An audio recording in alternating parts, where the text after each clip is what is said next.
Essa última semana, a semana que passou, deu o que falar na nossa bolha de desenvolvimento de software em relação ao layoff do Itaú. Todo mundo viu, diversos YouTubers comentaram a respeito, então a gente tem o Lucas Montano falando sobre a demissão em massa no Banco Itaú, nós temos o Mano Deivin falando sobre a demissão em massa do Itaú, inclusive ele postou um vídeo sobre o CEO do iFood, né, que fala que não existe argumentos contra o home office. Nós temos o Fiasco, que falou sobre o Itaú, né, em live. Então, o Itaú demite 1.000 youtubers. Nós temos o programador Lhama, que também comentou sobre as demissões do Itaú e programação em 2025, certo? E muita gente parou e me questionou se eu não iria comentar sobre isso. Pessoal, eu só comento de alguma notícia quando eu tenho 100% de informação a respeito, tá?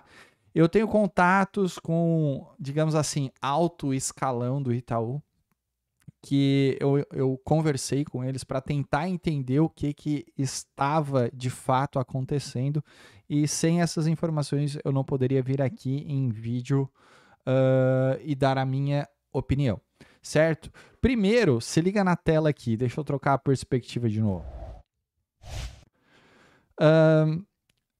Vamos ao termo layoff, né? Layoff é uma suspensão temporária de contrato de trabalho sem rompimento definitivo do vínculo com a empresa, permitindo que o colaborador se afaste por um período determinado para que a empresa se reestruture economicamente ou passe por um recesso. Então a gente tem aqui como funciona o layoff, mas nós temos a diferença entre layoff e demissão em massa. Que na minha visão, isso não foi um layoff, sim uma demissão em massa, tá? Então, ó, layoff, vínculo empregativo. No layoff, o vínculo é temporariamente suspenso, enquanto na demissão em massa o contrato é encerrado definitivamente.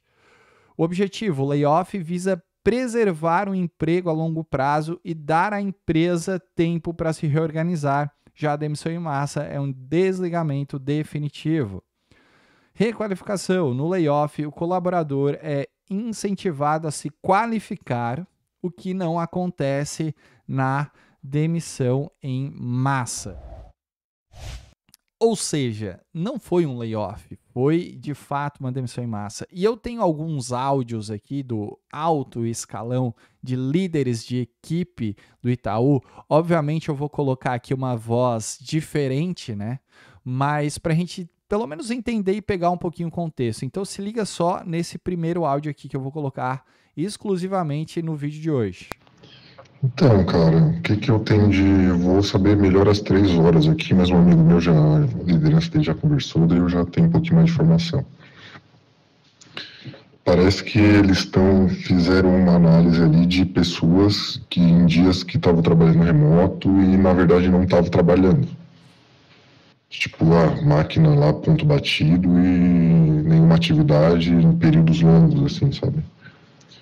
Daí essas pessoas ali, pelo que o pessoal explicou, teve algum tipo de feedback, mas era recorrente e agora eles cortaram todo mundo que estava nesse cenário aí.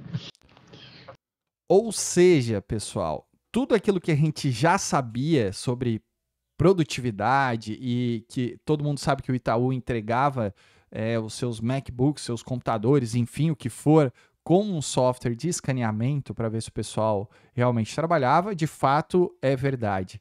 Mas no final desse áudio a gente percebe que muitos dos que foram demitidos já tinham sido avisados sobre isso, tá? Vamos lá para o segundo áudio aqui. Então é um layoff, mas não é um layoff simplesmente demissão X% do pessoal. Tá associado a essa situação aí, tá ligado? Mais um aqui. E a explicação é que todos os casos estão associados a algum tipo de situação igual que eu expliquei ali, tá? Não teve ninguém que simplesmente saiu assim. Cara, isso aqui eu já não concordo muito, porque eu me solidarizo. Fechar o meu guarda-roupa, porque eu fico num armário, né? Eu me solidarizo muito com o pessoal. Eu sei que teve gente que tinha produtividade, trabalhava 20 anos e foi nessa onda. Cara, isso é chato demais ter acontecido, tá?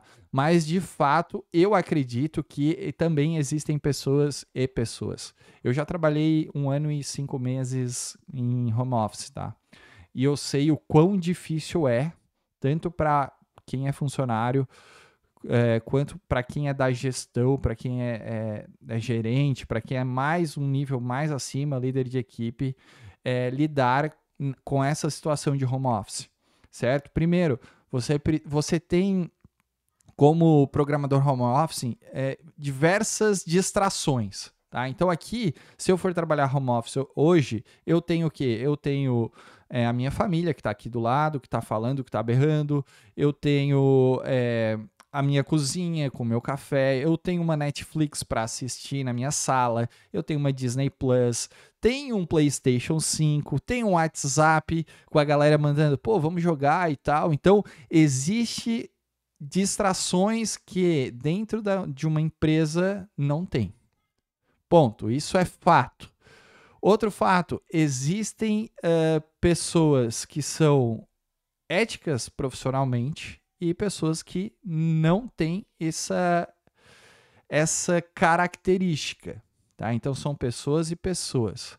Eu, Matheus, se fosse trabalhar home office, eu acordaria no horário certo, tirava o pijama, colocava uma roupa, sentava a bunda na cadeira e iria trabalhar, tá? Eu não estou dizendo de maneira nenhuma que eu concordo com essa demissão em massa, porque eu não concordo, tá? E a gente precisa esperar mais pronunciamentos do Itaú, certo? Mas que de fato existe uma distração e existem pessoas que sabem trabalhar home office e as que não sabem, isso existe. A gente tem que levar em consideração.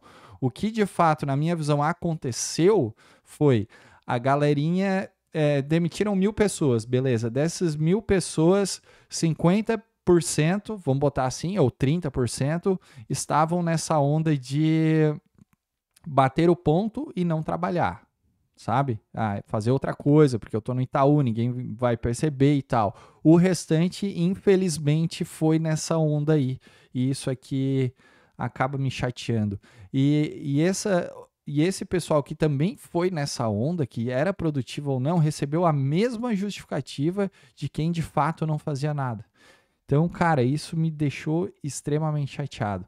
Eu não tive uma experiência boa com home office, não tive mesmo, tá? Foi 1 ano e meio, claro que foi em ocasiões totalmente diferentes, se fosse trabalhar em home office hoje, porque era um período de pandemia, tudo era difícil, toda a configuração da empresa foi moldada para a gente trabalhar com home office, VPN, enfim, o pessoal levou os computadores para casa, era meeting direto, só que eu não tive uma boa... Não é que eu não tive uma boa performance pessoal, eu sim, né? Mas a equipe em si, né? A empresa é de médio porte com uma equipe pequena, então a gente sempre tentou manter uma equipe pequena até onde dá para se concentrar mais, enfim. Mas muitos dos colaboradores não tinham essa mentalidade, não tinham esse pensamento de trabalho home office é trabalho também, sabe? Então, se tu não tem esse pensamento, meu amigo, tu não serviu para o home office, tá? E eu acho que também existem vantagens de se trabalhar em home office, principalmente em grandes cidades, grandes regiões, por exemplo, trânsito, filas, deslocamento e tal, né? Justifica, sim, trabalhar em home office, mas eu também acho que presencial é sempre importante, tá? Essa é a minha opinião. Tu tá ali com a tua equipe, tu tá... Cara, é uma outra visão, Pode ser que pela experiência ruim que eu tive, eu tenha esse pensamento, né? Mas é isso, pessoal. Eu não vou me aprofundar muito nesse tema, tá? Outros influenciadores, outros youtubers da nossa área explicaram muito bem a respeito. E eu só queria deixar aqui frisado que eu me solidarizo com esse pessoal, tá? Que foi demitido aí sem motivo nenhum, tá? E para aqueles que foram demitidos, que de fato não tinham, não é ética o nome, né?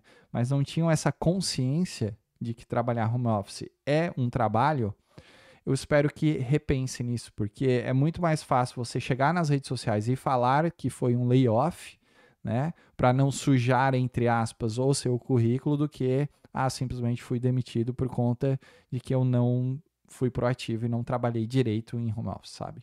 Então tem essas duas visões, beleza? É isso, pessoal. É só um vlog porque eu tô cansado, Codifiquei pra caramba esse final de semana e eu espero que vocês tenham gostado. Se você gostou, curta e compartilha. E até o próximo vídeo. Fui!